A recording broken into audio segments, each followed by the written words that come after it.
నాన్నా, ఇవాళ నా హ్యాపీ బర్త్డే కదా, ఏం గిఫ్ట్ తీసుకొచ్చావు? క్షమించు తల్లి తప్పునే మీ నాన్నది, నీ కోసం ఇప్పుడు ఏం చెయ్యాలి?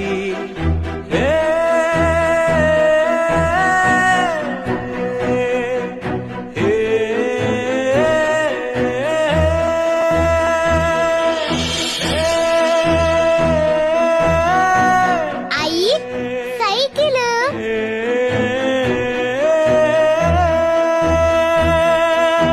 ఈ జీవితం సార్థకం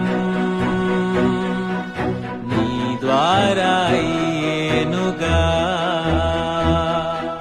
నాన్న, నాకు ఈ గిఫ్ట్ చాలా నచ్చింది. You are the best daddy. మనసు కరిగేనులే నిన్ను చూసాకనే, బాధ తొలిగే